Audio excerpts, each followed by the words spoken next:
Thank you Jesus प्रभु hallelujah hosanna धन्यवाद सदा प्रभुଙ୍କର ହେଉ ହେ ପିତା ପରମେଶ୍ୱର ପବିତ୍ର ଆତ୍ମା ମୁଁ ତୁମର ମସେ ପୁତ୍ର ଗୌରବ ଦେଇ ଆଜିର ସନ୍ଧ୍ୟାର ବିଶ୍ରାମବାରରେ ତୁମକୁ ସ୍ୱାଗତର ସହ ଆମର ଗୃହକୁ ତୁମର ଏ ମନ ମନ୍ଦିରକୁ ତୁମେ ସତର ହୋଇ ଆସିଲ ପିତାଜୀ ତୁମକୁ ଥ୍ୟାଙ୍କ ୟୁର ସହିତ ଧନ୍ୟବାଦ ନେଉଅଛି ଗୌରବ ଦେଉଅଛି ପିତାଜୀ ଆମେ ପ୍ରଭୁ थैंक यू जीजस प्रभु प्रथम सामुएल 8 पदर सदाप्रभुଙ୍କର मुखर पद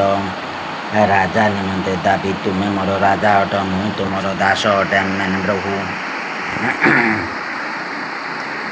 8 वाक्य अनंतर सामुएल वृद्ध हुअंत अथवा अपना पुत्र मानक ख्रीष्ट इस्राएल उपरे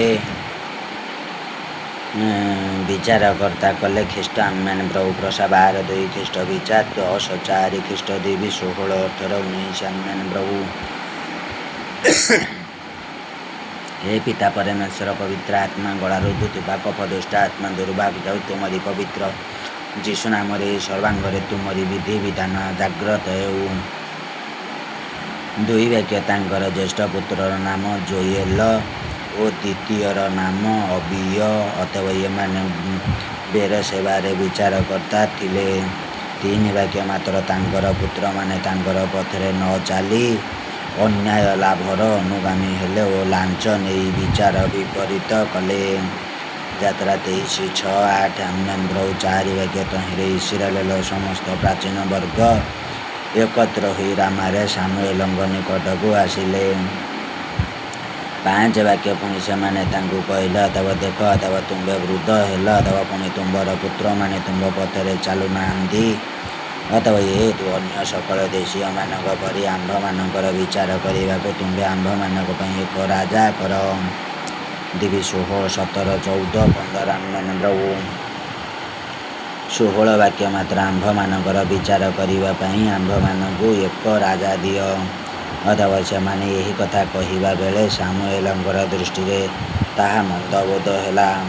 अथवा ये सामुएल सदाप्रभुଙ୍କ निकटरे प्रार्थना कले सत्य अटे पिताजी मु तुमर मसी पुत्र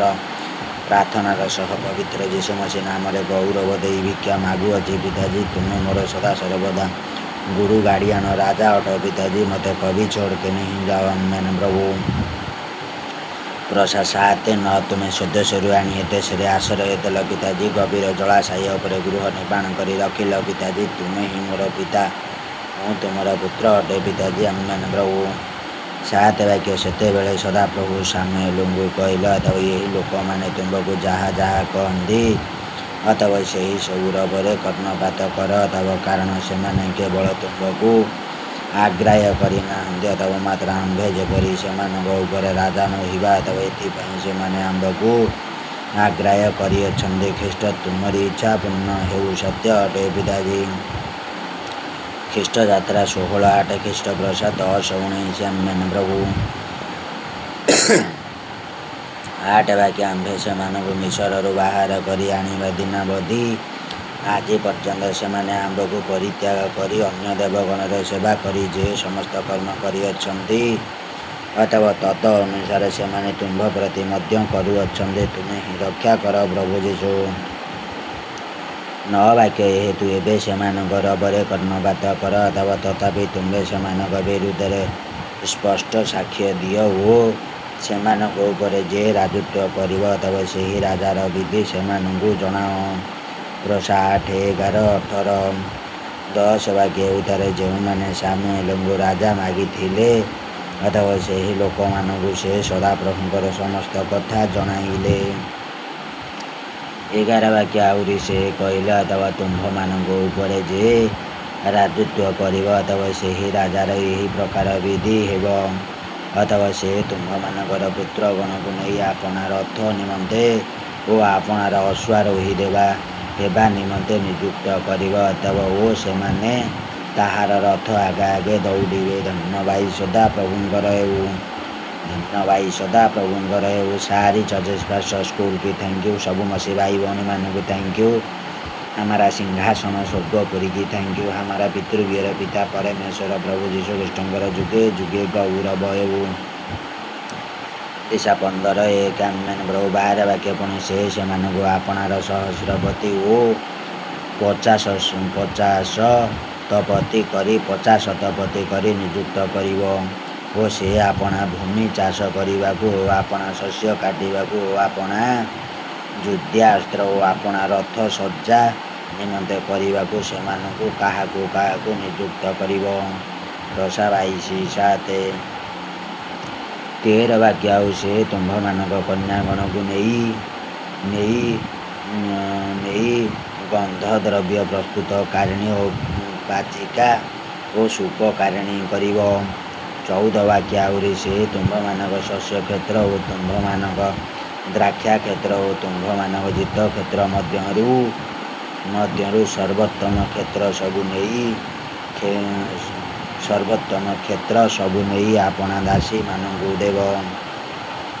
प्ररा 21:7 आमेन प्रभु यहोवा पिताजी मेरी चरवाहट है, पिताजी मेरा कोई कुछ कमी घटी नहीं होगी। आमेन प्रभु 15 वाक्य पुण्य तब से तुम्भମାନଙ୍କ ବିହନର ଓ ତୁମ୍ଭମାନଙ୍କ ଦ୍ରାକ୍ଷାରସ 10 ମାସ ନେଇ ଆପଣାର ଗୃହାଧ୍ୟକ୍ଷ ଓ ଦାସମାନଙ୍କୁ ଦେବ। 17 ବାକ୍ୟ ଆଉ ସେ ତୁମ୍ଭମାନଙ୍କ ଦାସମାନଙ୍କୁ ଓ ତୁମ୍ଭମାନଙ୍କ ଦାସୀମାନଙ୍କୁ ଓ ତୁମ୍ଭମାନଙ୍କ ସର୍ବୋତ୍ତମ ଯୁବା ପୁରୁଷମାନଙ୍କୁ ଓ ତୁମ୍ଭମାନଙ୍କ ଗନ୍ଧର୍ବ ସକଳ ନେଇ ଆପଣା କାର୍ଯ୍ୟରେ ଲଗାଇବ।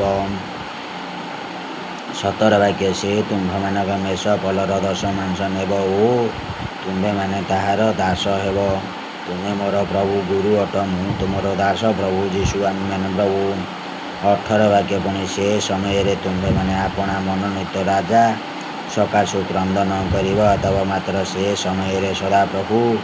ତୁମ୍ଭମାନଙ୍କୁ ଉତ୍ତର ଦେବେ ନାହିଁ। ମୋତେ ଦୟାକରି କ୍ଷମା ଦିଅ। ଯିଶାଇ 1:15 ଆମେନ୍ ପ୍ରଭୁ 19 ବାକ୍ୟ ତଥାପି ଲୋକମାନେ ସାମୁଏଲଙ୍କର ରବ ଶୁଣିବାକୁ ନାସ୍ତି କଲେ, ଅଥବା ଆଉ ସେମାନେ କହିଲେ, ଅଥବା ନା ଅଥବା ଆମ୍ଭମାନଙ୍କ ଉପରେ ଜଣେ ରାଜା ହୁଅନ୍ତୁ। ଜିରି 44:16 ଆମେନ୍ ପ୍ରଭୁ 20 ବାକ୍ୟ ତହିଁରେ ଆମ୍ଭେମାନେ ମଧ୍ୟ ଅନ୍ୟ ସବୁ ଦେଶୀୟଙ୍କ ପରି ହେବା, ଅଥବା ଆମ୍ଭମାନଙ୍କ ରାଜା ଆମ୍ଭମାନଙ୍କୁ ବିଚାର କରିବେ ଓ ଆମ୍ଭମାନଙ୍କ ଅଗ୍ରସର ହୋଇ ଆମ୍ଭମାନଙ୍କ ପାଇଁ ଯୁଦ୍ଧ କରିବେ। ସତ୍ୟ ଅଟେ ପିତାଜୀ, ତୁମେ ହିଁ ମାଗିବା ପୂର୍ବରୁ ତୁମେ ସବୁ ଦେଇପାର ପିତାଜୀ। ଆମେନ୍ ପ୍ରଭୁ ପ୍ରସା 8:5 ଆମେନ୍ ପ୍ରଭୁ 21 ବାକ୍ୟ ଏଥିରେ ସାମୁଏଲ ଲୋକମାନଙ୍କର ସମସ୍ତ କଥା ଶୁଣି ସଦାପ୍ରଭୁଙ୍କ କର୍ଣ୍ଣ ଗୋଚରରେ ତାହା କହିଲେ। 22 ବାକ୍ୟ ତହୁଁ ସଦାପ୍ରଭୁ ସାମୁଏଲଙ୍କୁ କହିଲେ, ଅଥବା ସେମାନଙ୍କ ରବ ଶୁଣ ଓ ସେମାନଙ୍କ ପାଇଁ ଜଣେ ରାଜା ସ୍ଥିର କର। ଅଥବା ଏଉତାରେ ସାମୁଏଲ ଇସ୍ରାଏଲ ଲୋକମାନଙ୍କୁ କହିଲେ, ଅଥବା ତୁମ୍ଭେମାନେ ପ୍ରତ୍ୟେକ ଆପଣା ଆପଣା ନଗରକୁ ଯାଅ। ହୋଶେ 13:11 ଆମେନ୍ ପ୍ରଭୁ ଧନ୍ୟବାଦ।